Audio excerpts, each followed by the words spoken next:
So today I'm working on the subwoofers, and I'm going to put them in. I'm going to make a box to fit in here, and the size of the speaker is going to require a half cubic foot of airspace. So I need to take that space plus some area down here.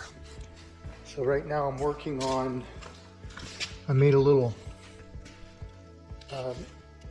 face of it where my speaker is going to bolt into it, and then I'm using poster board and hot glue gun and tape, and I'm going to make a box here to fit in the top part. So I've got it partially built. I've got the wood frame on the front and an area recessed to mount the speakers. Then I took poster board and made a box to fit in there. Just temporarily taped it in place. So that box goes in there like that, and it's recessed back about 1.5 inches, 1.75 inches on both sides, all the way around, I should say. And my speaker's going to be recessed in there, and then the Tom's going to make the leather seats, and the center is going to be plated and perforated leather, so the sound should come through that. That's the plan. These back seats are not going to be anything that anybody's going to sit in. They're more for looks. The volume of air that's in this box is a little bit less than what the manufacturer recommends. So now I'm adding a piece down here. You can see that will come down, flatten out, come up, and then flatten out this way and go back. And so I'll have about 1.5 inches through here, and then about a 4-inch space by 15 here. And the gross volume of air should be what they recommend when I add this into it. So I'll start, I'm going to tape that in place and then make a top and side pieces. Okay, so I cut my side pieces here, and then I folded the edge, used hot glue to put these pieces together. So it's all on there, hot glue and tape. Now what I'll do is take some aluminum foil, and I'll wrap everything, a couple layers of that, and then I'll use resin and fiberglass to make to finish it. So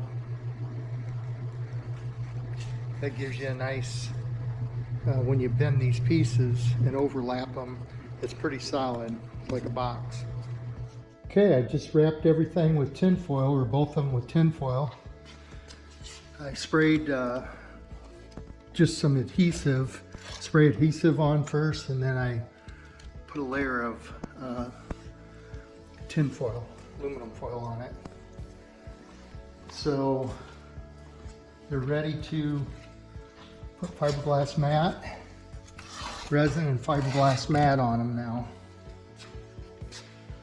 And the reason I put the tin foil over the poster board, mainly it helps stiffen it up a little bit, but mainly because when I put my resin and the fiberglass on here, I don't want the fiberglass to soak into the poster board and distort it, start bubbling up and wrinkling and so forth. So okay, so I got both boxes made, wrapped with aluminum foil, and got a little margin around the perimeter of them so they're not in there real tight.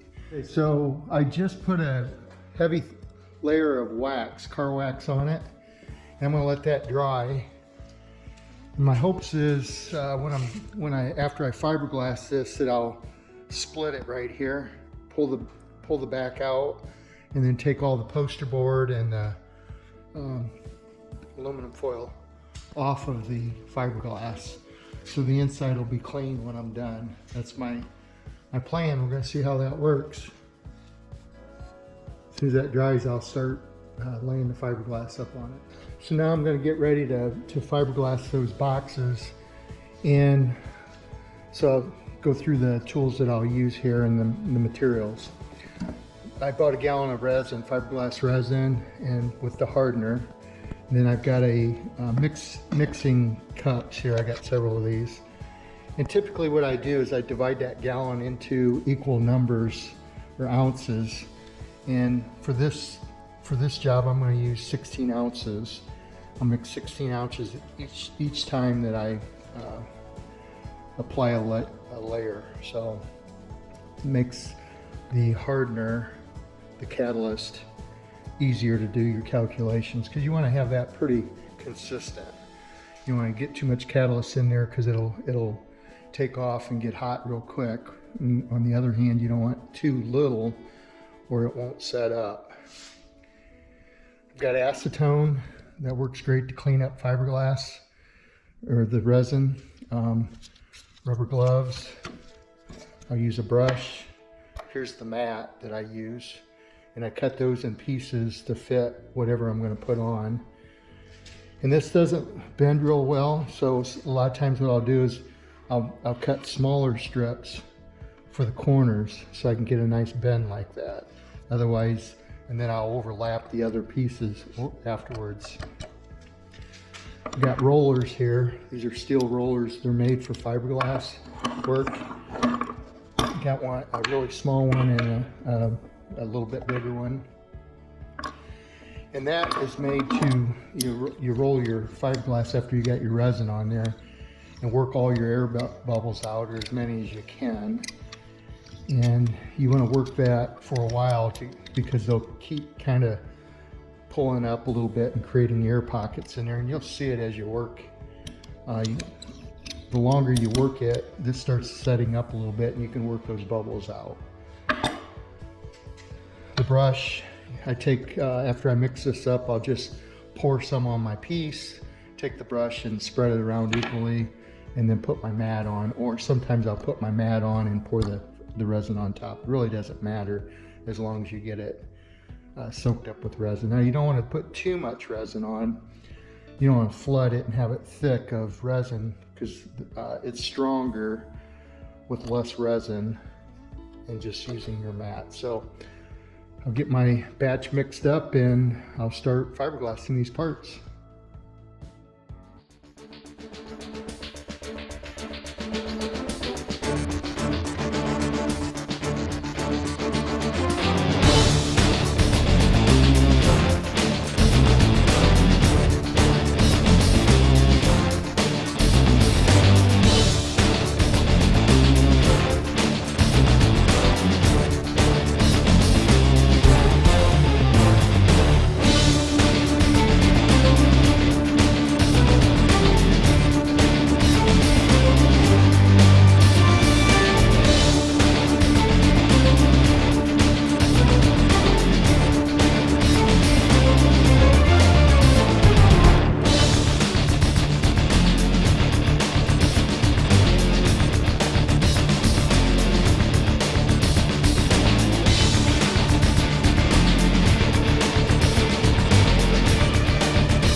Okay, so I got my first layer on all the way around it, and what I did is I just butt my layers on the corners here.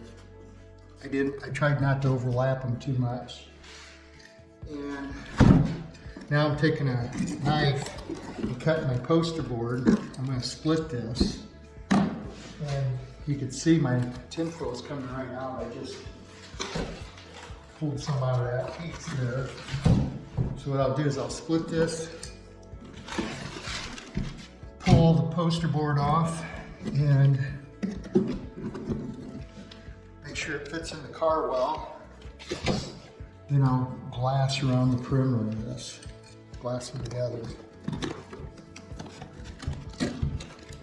See how it goes? There we go.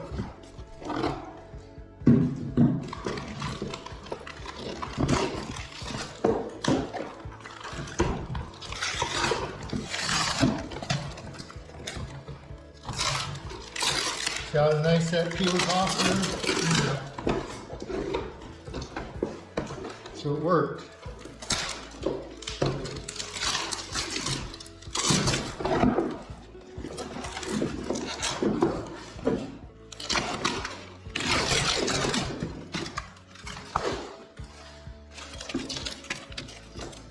So I finished cleaning that up. And now we got a nice smooth finish on the inside. Now I don't have to worry about this poster board coming loose and rattling or whatever. And what I'll do, put that back together and I'll lay matte right on that edge, and then I'll put another coat on the whole thing so it's nice and solid.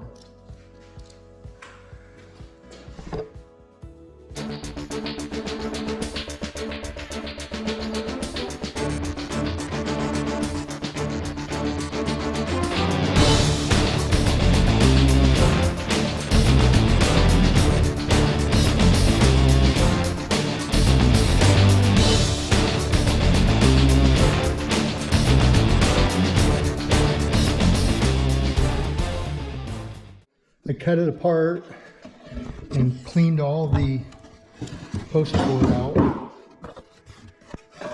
and then I just hot glued it back together. I pulled this front out, so I had two separate pieces, and just hot glued everything together.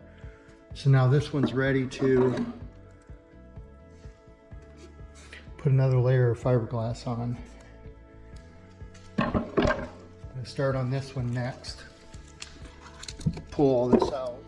Okay, so I got all my pieces hot bond glued together, and now I cut a bunch of 2-inch strips and fold them over the edge and just put a little adhesive down, like tack adhesive, spray adhesive, and then I cut a piece for the back here. So now I'm going to resin both these pieces on the back side. I'll leave that set all night.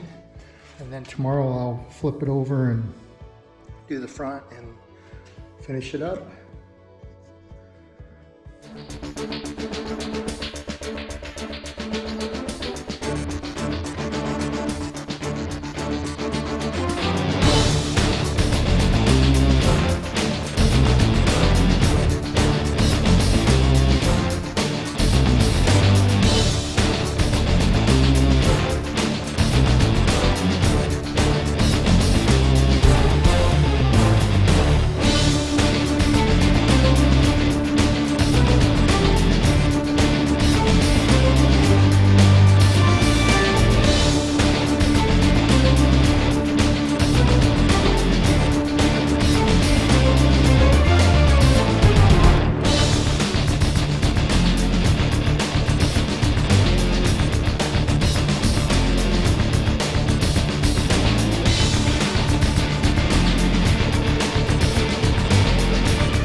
There you go, last coat of glass.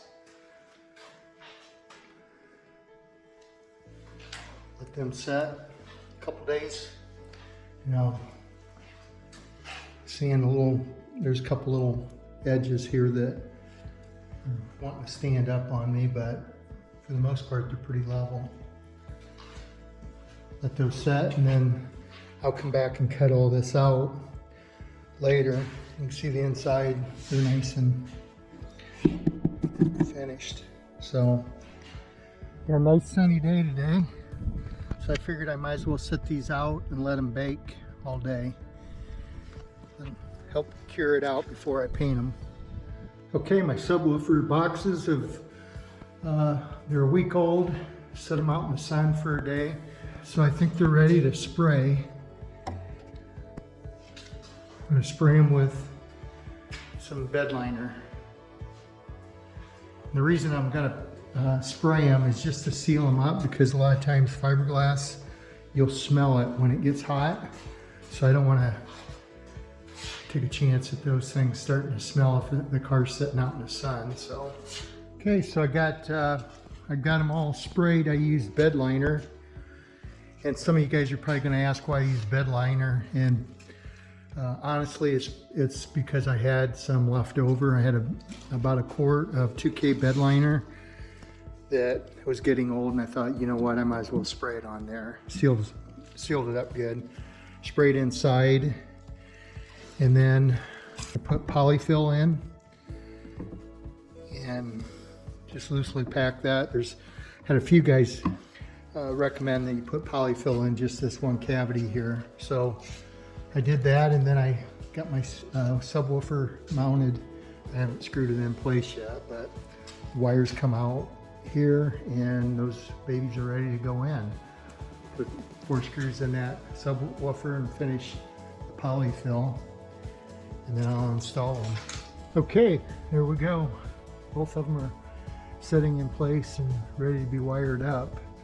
For the finished product, I put jute below there and on the sides of them. I removed the amplifier. Originally I had it over there, but I decided after I started putting in the panels, I don't want to have to access that, pull these panels off later. So I rerouted the wires, and now I've got my amplifier sitting here in my trunk. So the floor will go across it, and there should be plenty of air space for that to work. So that's the update for this week. Getting real close to finishing this interior up. Thanks for watching.